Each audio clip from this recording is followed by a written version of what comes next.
Nada será anulado. Eres mía ahora, para siempre. Eso le susurró Diogo a Sofía, justo cuando sus labios apenas se rozaron para el beso del ritual.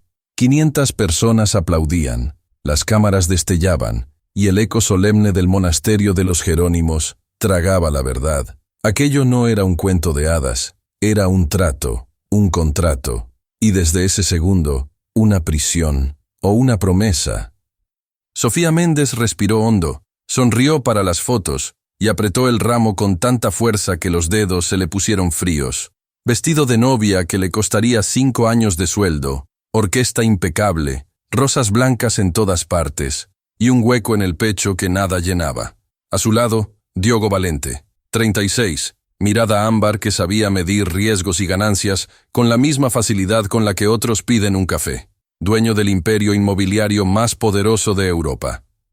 El soltero más codiciado de Portugal. El hombre que acababa de decirle al oído que ese matrimonio jamás se anularía. ¿Cómo había llegado Sofía hasta ahí? 3 meses atrás, su vida era una lista de pendientes que no paraban de sangrar. Su pequeño despacho en el Príncipe Real se hundía en deudas. Su mamá, hospitalizada, luchando contra un cáncer que exigía tratamientos experimentales que el seguro ni de chiste cubría. Sofía tenía 29, y la sensación dolorosa de estar corriendo en una banda sin fin. Mucho esfuerzo, cero avance, hasta que sonó el celular. «Buen día, doctora Méndez. Habla Asunción, asistente del señor Diogo Valente. ¿Podría venir mañana a la sede del Grupo Valente en la avenida da Liberdade?» La noche siguiente, Sofía casi no durmió. Al día siguiente, estaba sentada frente a él, en un despacho tan amplio que la ciudad parecía maqueta detrás del ventanal. Él no perdió tiempo en adornos. «Mi abuelo, Enrique Valente, 85, cáncer terminal. No me cederá el control total de la empresa a menos que me case. Si no lo consigo, mi tío Marcos venderá todo a un conglomerado alemán. 100 años de historia, a la basura. Necesito una esposa por 1 año. Discreción absoluta. 3 millones de euros. 1 millón hoy. 2 al terminar. Apariciones públicas, eventos, convencer a mi abuelo, cuartos separados. Nada físico más allá de lo estrictamente necesario para la imagen. ¿Aceptas?» Sobre la mesa, un contrato de 80 páginas, frío, quirúrgico, sin una pizca de poesía, la tinta de la salvación y de la culpa. Sofía pensó en su mamá, en el hospital, en la factura del laboratorio que la miraba desde el refri cada mañana como una amenaza. 3 millones no eran solo dinero, eran vida. Tomó la pluma con manos temblorosas y firmó. Diogo firmó también, sin pestañear, y le estrechó la mano como quien cierra un negocio. Al día siguiente, el millón estaba en su cuenta. Lo que siguió fue una avalancha, asesores de imagen, modistas, clases intensivas de etiqueta, repaso de apellidos y fundaciones, sonrisas ensayadas, guiones para cenas. Esta persona te va a preguntar aquello. Este periodista insiste en lo otro. Diogo era correcto, puntual, eficaz, jamás invasivo, jamás íntimo. Parecía un reloj suizo, perfecto, pero sin latido. El abuelo Enrique la conoció y se enamoró de ella al primer apretón de manos. Le tomó las palmas entre las suyas, frágiles y tibias, y le dijo que ahora sí podía irse en paz. Sofía tragó lágrimas de vergüenza. Aquel señor dulce creía en su amor como quien cree en el domingo después de una semana de guerra. Ella asentía, sonreía, actuaba. Era buena actriz, descubrió, y le dolió serlo. Llegó el día de la boda. Los Jerónimos, alquilados. Damas y caballeros de apellidos largos, prensa color de rosa, la alfombra bañada en flashazos. Sofía practicó la mirada de novia feliz frente al espejo y se sintió, por dentro, de papel. Caminó por el pasillo al ritmo del órgano. Diogo la esperaba impecable, una estatua de elegancia. Intercambiaron votos escritos por otros, palabras lindas y huecas, anillos, aplausos, y el beso, ese beso breve, correcto, calibrado para la cámara, y el susurro. Nada será anulado. Eres mía ahora para siempre. La frase le cayó como hielo líquido por la espalda. ¿Para siempre? ¿Y el año acordado? ¿Y el contrato firmado hasta con iniciales en cada página? No hubo oportunidad de exigir explicaciones. La recepción en el Palacio da Ajuda comenzaba. Champaña, caviar, sonrisas. Sofía se movió de conversación en conversación con la gracia que le enseñaron, como si hubiera nacido sabiendo quién es quién, pero con la mente colgada de esas 4 palabras. Diogo esquivó su mirada toda la noche. El novio perfecto ante el mundo, el hombre de hielo ante ella. La fiesta terminó a medianoche. Subieron a un Maserati negro camino al departamento de Diogo en Belém. 400 metros de diseño, vista al Tajo, el apartamento más caro de Lisboa. En el trayecto, el silencio era tan tenso que parecía otro pasajero. Sofía no aguantó. ¿Qué quisiste decir con «nada será anulado»?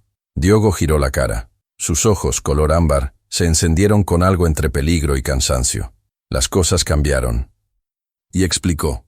El tío Marcos había descubierto el acuerdo. Tenía pruebas. Preparaba una acción legal para demostrar fraude matrimonial. Si lo lograba, Enrique le quitaría el control. El consejo lo destituiría. Y el tío vendería todo. Marcos solo podría probar la farsa si el matrimonio terminaba rápido. Un divorcio en 1 año sería la pieza que necesitaba. Pero si permanecían casados, si parecían auténticos, si incluso había un hijo, el argumento de Marcos se desmoronaría. 5 años, dijo Diogo. 10 millones. Ya mandé preparar un nuevo contrato. Si aceptas, ajustamos todo. Si no, activaré una cláusula para recuperar el 1.000.000 adelantado. Sofía se quedó helada. Eso es chantaje. Es legal, contestó él sin drama. Frío sí, pero legal. La señora García, la gobernanta, los recibió con una calidez que a Sofía le recordó la casa de su infancia.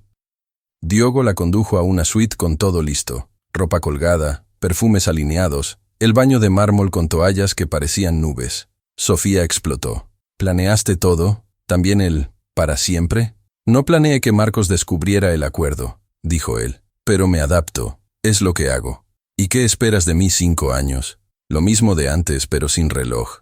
Apariencias impecables. Y hizo una pausa. Más adelante, quizá, un hijo por F y B, por mi abuelo. Sofía sintió un ardor detrás de los ojos. 10 millones sonaban a libertad, pero 5 años sabían a condena. Antes de salir, Diogo se detuvo en el marco de la puerta. El nuevo contrato estará mañana. Tienes 24 horas. La puerta se cerró. Sofía cayó sobre la cama con el vestido todavía puesto y lloró hasta quedarse sin aire. Al día siguiente, firmó. No había opción. Su madre dependía de ese dinero. Y ella se repitió, como un mantra, que 5 años también pasan, aunque se sientan eternos. Los primeros meses fueron raros, como compartir casa con un colega extremadamente educado. Desayunaban juntos, agenda en mano, cóctel benéfico el jueves, inauguración el sábado, visita a Enrique el domingo. Él, a la oficina. Ella, cerró su despacho físico, pero siguió consultando a clientes por videollamada. Por las noches, si no había evento, cenaban con conversaciones prudentes, casi asépticas. Nada personal, nada que doliera. En público, era distinto. En público, eran la pareja del año. Diogo le tomaba la mano, le susurraba «mi amor», con una ternura tan creíble que a Sofía le costaba recordar que era parte del guión. Ella sonreía, se apoyaba en su brazo, le acomodaba el saco con una naturalidad ensayada. Nadie dudaba. Enrique, feliz, cumplió su palabra. Transfirió el control total a Diogo. Marcos intentó la vía legal, pero sin pruebas concretas, se estrelló. Todo iba según el plan de Diogo, hasta que dejó de ir. Primero fueron detalles mínimos.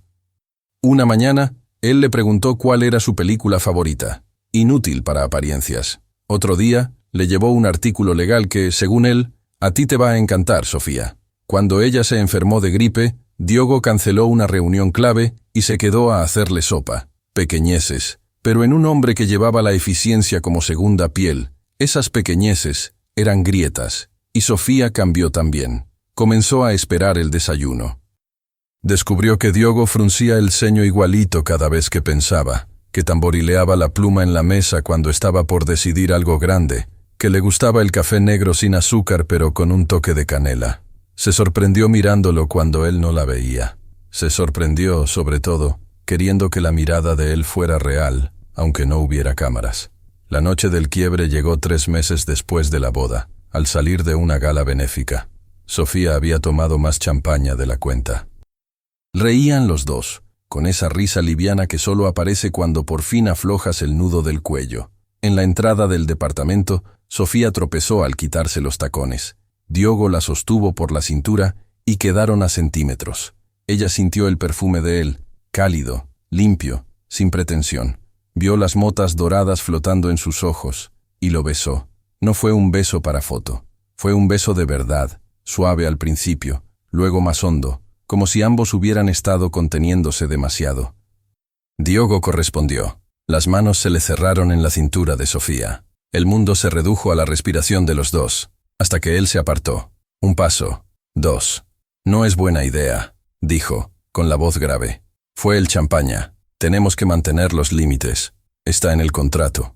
Sofía sintió la vergüenza quemarle las mejillas. Perdón, murmuró. Fui una tonta. Corrió a su cuarto. Se odió por un buen rato. Se juró recordar qué era aquello. Un trato, no una historia de amor. Pero en la cama, con la ciudad callada detrás de los ventanales, lo único que pudo pensar fue en ese beso. Y en el miedo más grande. Se estaba enamorando de su esposo de mentira. Después de esa noche, todo se volvió más tenso. Se hablaban con más distancia. Evitaban los roces. Y sin embargo, cada evento social era una tortura deliciosa. Miradas largas, sonrisas contenidas, palabras dulces que ojalá hubieran sido verdad. La electricidad entre ambos podía encender Lisboa. 6 meses después, Enrique organizó una cena en el Palacio de Queluz. Estaba más débil. El cáncer avanzaba. En el postre, anunció que quería conocer pronto a su bisnieto. Sofía sintió el peso entero de esa frase en el estómago. En el auto de regreso, Diogo abrió el tema con cuidado. Deberíamos considerar la cláusula del hijo. Mi abuelo quizá tenga pocos meses. Podemos empezar con la AFIB. Sofía miró por la ventana, con los ojos ardiendo. La idea de un hijo por contrato, sin amor, le revolvió el alma. ¿Podemos esperar un poco? Claro, aceptó él sin discusión. 2 semanas después, una noche cualquiera, Sofía trabajaba tarde en el estudio que Diogo le había montado en casa. Se quedó sin engrapadora. Pensó que habría una en el despacho de él. Abrió cajones con cuidado. En el último, encontró una carpeta con su nombre, un perfil completo sobre ella, con fecha previa a su primer encuentro. Hasta ahí, nada que la sorprendiera. Diogo investigaba a todos. Lo que le clavó un puñal fueron las notas a mano en los márgenes, junto a su foto, inteligencia notable, junto a los datos sobre su madre, lealtad admirable, junto a su voluntariado, pasión auténtica. Y al final, un párrafo después de la primera reunión. Peligrosa para mí, demasiado real, mantener distancia, es un contrato, no puedo permitir sentir. Escuchó pasos. Diogo apareció en la puerta. Vio la carpeta abierta y se quedó inmóvil un segundo. Siempre investigo a fondo, dijo sin coartadas. Sofía negó con la cabeza. Señaló las notas. Esto no es profesional. ¿Qué significan? Él respiró hondo, se acercó. Se sentó al borde del escritorio y, por primera vez desde que lo conociera, dejó caer la máscara. Contó la verdad. No sobre el contrato, sino sobre lo otro. Desde que la conoció, algo en ella lo jaló sin permiso. No era solo atracción. Era la forma en que ella miraba la vida, cómo defendía a su madre, cómo se paraba frente a él sin miedo. Le aterraba. Había construido murallas desde que murió su papá. Aprendió que amar era exponerse a perder, y decidió no sentir. Con ella, las murallas se agrietaron. El beso lo descolocó. Se dio cuenta de que se estaba enamorando de su esposa por contrato. Sonaba ridículo y aterrador. Por eso se alejó. ¿Y por qué no me dijiste nada?, preguntó Sofía, sintiendo el corazón en la garganta. ¿Qué te iba a decir?, rió sin humor. Te até a un contrato porque te necesitaba, y ahora me enamoré. ¿Y si tú no sentías lo mismo? Seguro me odiabas. Sofía dio un paso, luego otro. La distancia se volvió nada. No te odio, dijo. Me pasó lo mismo. Diogo la miró incrédulo. Se levantó despacio, le tomó la cara con las 2 manos, buscó mentira en sus pupilas. Encontró verdad. La besó. Esta vez, sin contrato, sin espectadores, sin reglas.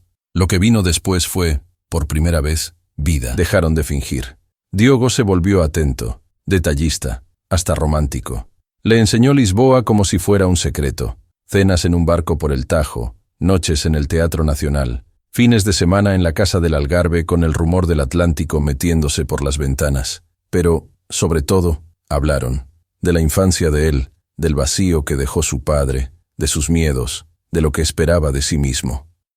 Sofía también abrió sus cajas, sus inseguridades, su ética a prueba de fuego, su miedo a confundirse y perderse. Una noche, Diogo tocó a su puerta con una timidez que Sofía jamás hubiera imaginado en él. «¿Quieres dormir en mi cuarto?», preguntó. «No por el contrato, porque quiero despertar contigo». Sofía dijo que sí. Rompieron la última barrera. A la mañana siguiente, Lisboa amanecía dorada y ella estaba en sus brazos, con el corazón latiendo como si de pronto hubiera aprendido otro idioma. Diogo la besó en la frente y le susurró: «Te amo, quiero que esto sea real, sin contratos, sin nada más que tú y yo». Sofía lloró de alegría. Acordaron destruir el contrato y empezar de cero, un matrimonio de verdad. La felicidad duró 2 días. Marcos regresó con dinamita. Filtró a los medios una supuesta grabación entre Diogo y su abogado donde hablaban del matrimonio arreglado. La cinta sonaba clara, demasiado clara. Portugal estalló. El multimillonario y su boda falsa. La abogada atrapada en un contrato. Mentiras. Manipulación. Las portadas se convirtieron en cuchillos. Las acciones del Grupo Valente se desplomaron. Clientes cancelaron contratos. Y lo peor, Enrique, en su cama de hospital, vio las noticias. Entendió. Su nieto amado le había mentido. El golpe fue demasiado para su corazón agotado. Tuvo un infarto. Diogo llegó tarde. Enrique estaba inconsciente. Los médicos le daban horas. Diogo se sentó junto a él, le tomó la mano y pidió perdón por una verdad que ya no podía oírse. Sofía llegó después y encontró a Diogo roto como nunca. Todo por lo que había peleado se deshacía: la empresa, el abuelo, su reputación. El consejo directivo convocó a una reunión de emergencia. Marcos, oliendo sangre, empujaba para destituir a Diogo y vender al mejor postor. Sofía lo abrazó. Sintió, con una claridad dolorosa, que si el amor significaba algo, significaba hacer algo. Y que lo haría, aunque le costara todo. Enrique murió al amanecer siguiente, en paz, con la mano de Diogo aferrada a la suya. Las últimas palabras fueron un perdón apenas audible. Lisboa se detuvo para despedir al hombre que había levantado edificios y oportunidades durante 100 años. Pero el luto se vio interrumpido por la reunión del consejo. Marcos quería la cabeza de Diogo y la tenía casi servida. Sofía no durmió. Llamó gente, buscó hilos, siguió el dinero, contrató investigadores. Tocó puertas que nadie tocaba, y cuando el consejo se reunió, irrumpió con una carpeta bajo el brazo. Marcos gritó que no tenía derecho. Diogo, desde la cabecera, la miró y le dio paso con un gesto. «Adelante, Sofía». Ella abrió la carpeta. Papeles, transferencias, correos, mapas de cuentas, testimonios, años de filtración de secretos comerciales, millones desviados a paraísos fiscales, y el golpe final. La grabación era un montaje digital pagado por Marcos. El técnico que la fabricó estaba listo para testificar a cambio de inmunidad. El consejo quedó helado. Marcos negó, pataleó, juró que era mentira. No le creyeron. Seguridad, escolta y la policía esperando afuera. Pero Sofía no había terminado. Se volvió hacia el consejo y dijo la verdad que quedaba. Sí, este matrimonio empezó como un contrato. Sí, fue una mentira al principio, pero nos pasó algo que no estaba en ninguna cláusula. Nos enamoramos. Y decidimos romper el contrato antes de que Enrique... La voz se le quebró. Antes de que se fuera.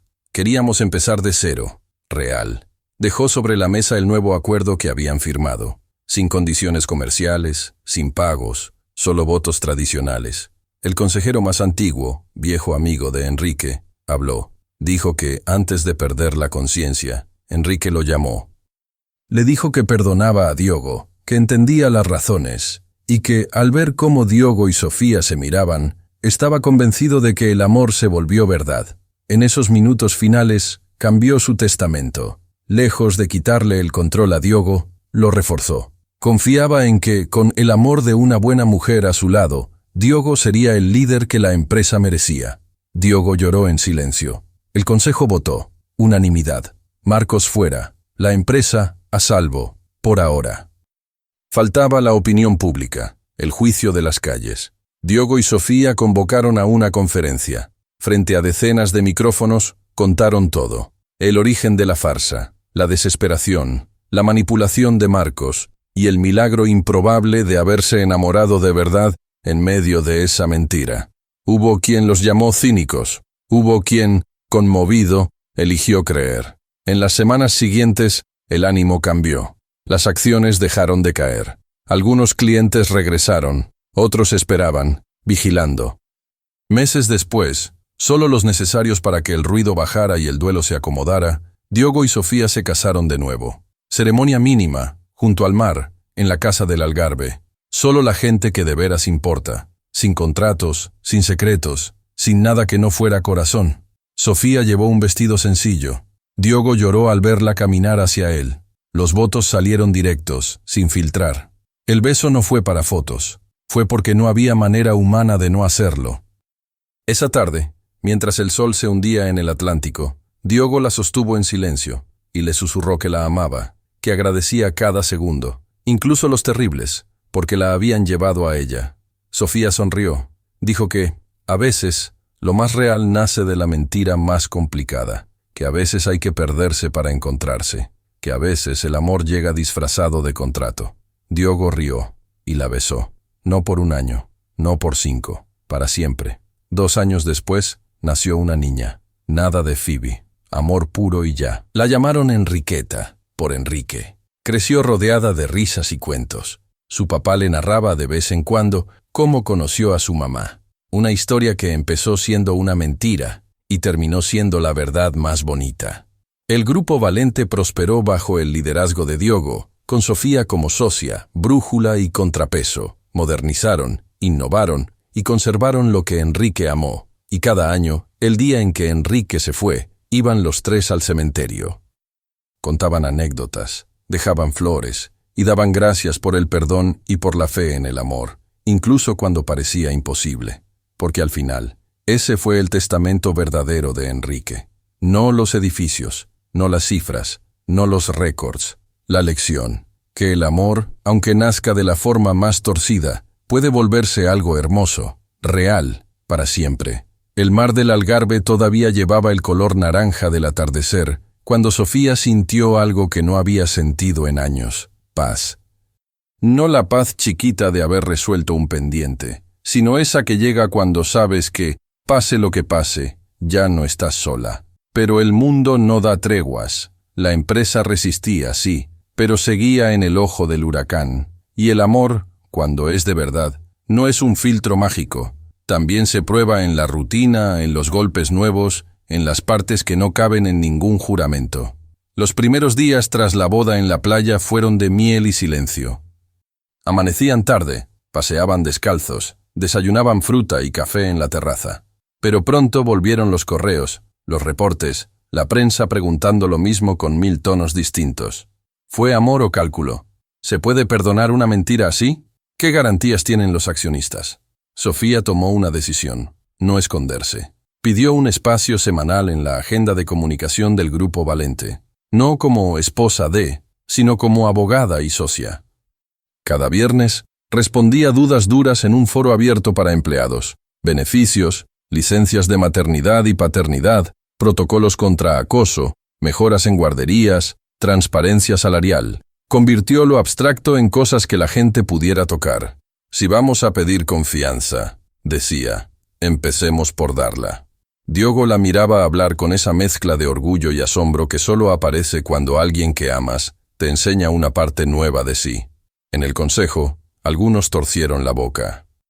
Muy idealista, muy pronto, muy cara, pero cada viernes la sala se llenaba más. Y algo cambió. Empezaron a llegar correos de clientes que habían cortado relación en el escándalo. Volvemos a sentarnos. Hablemos otra vez.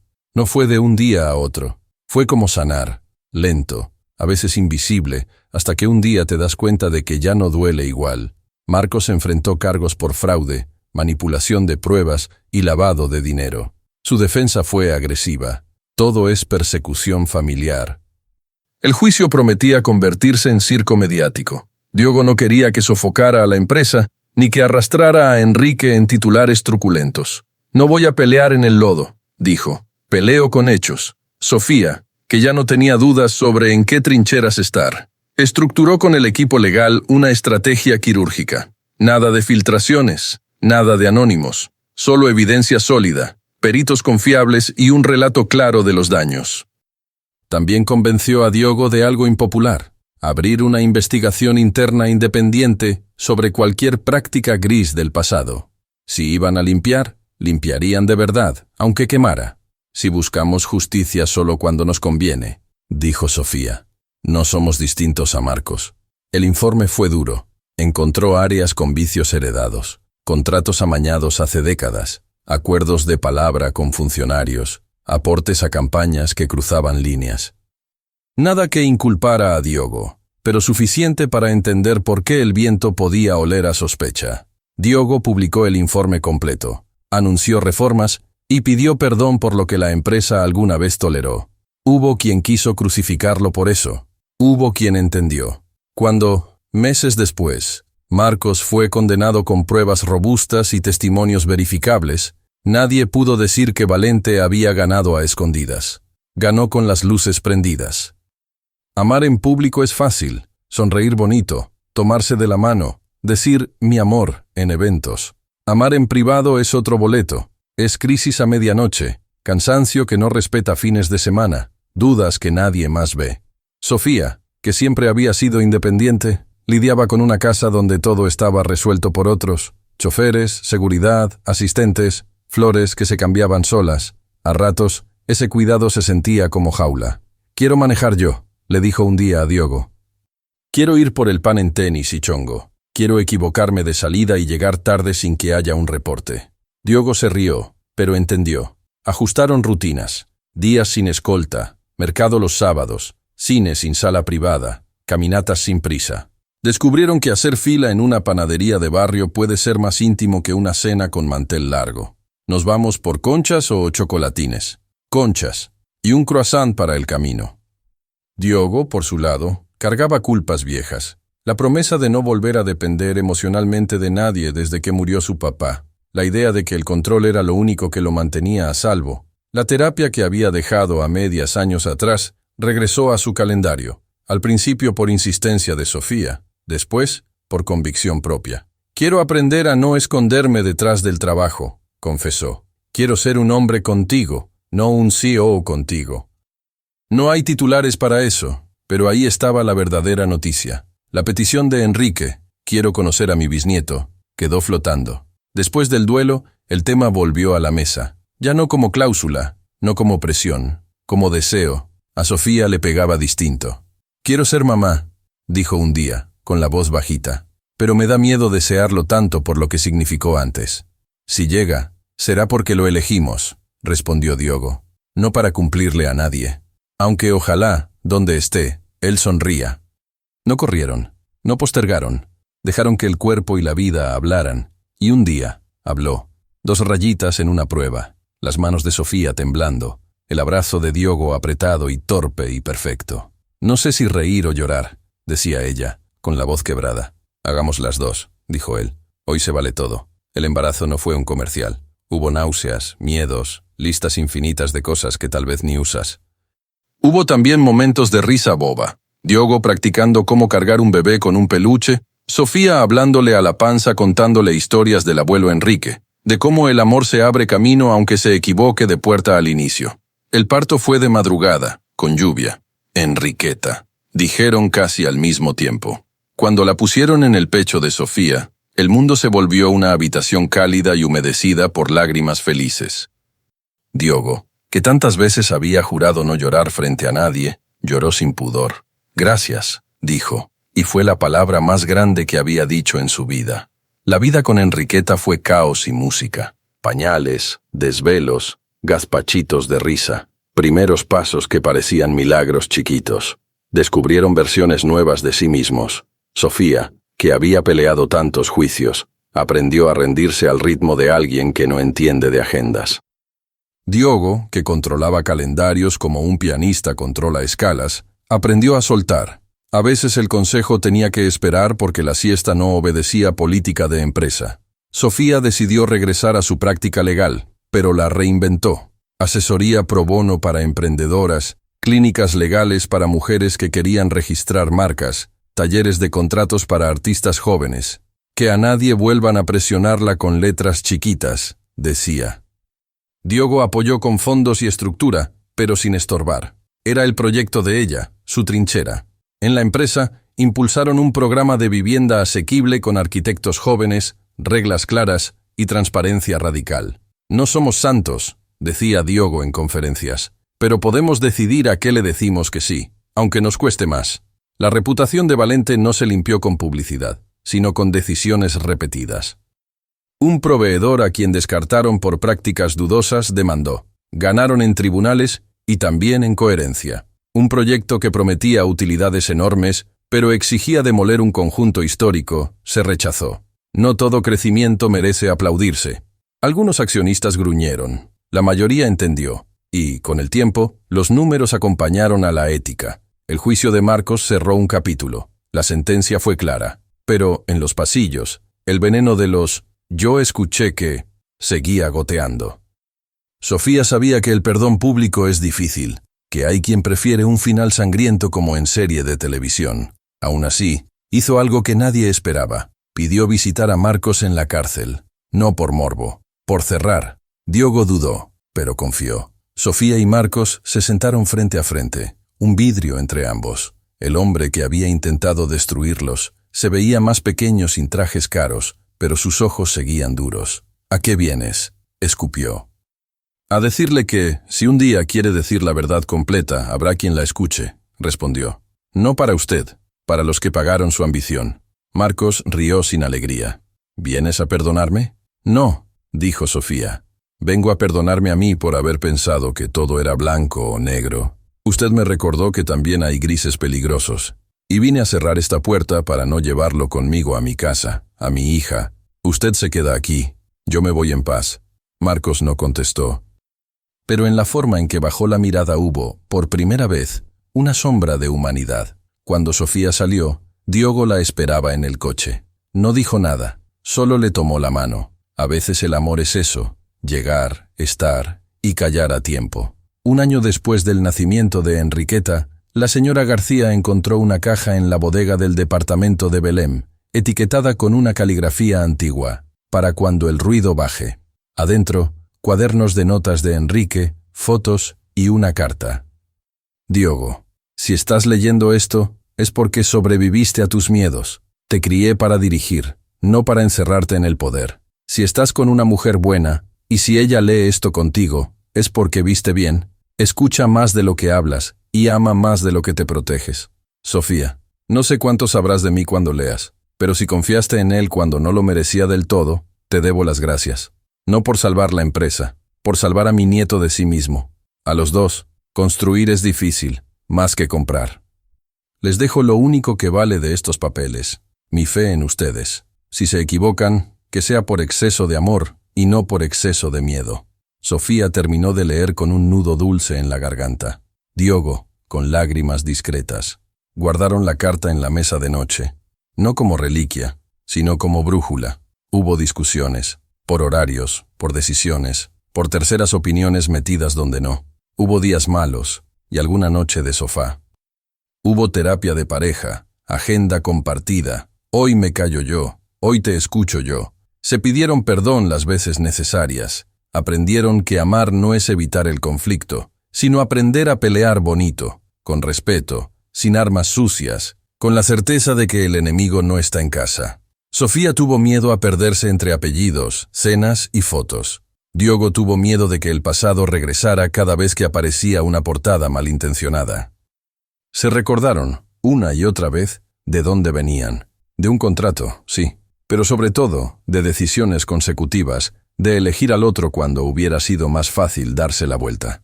Enriqueta creció entre obras y cuentos, entre cascos de construcción y cuentos para dormir.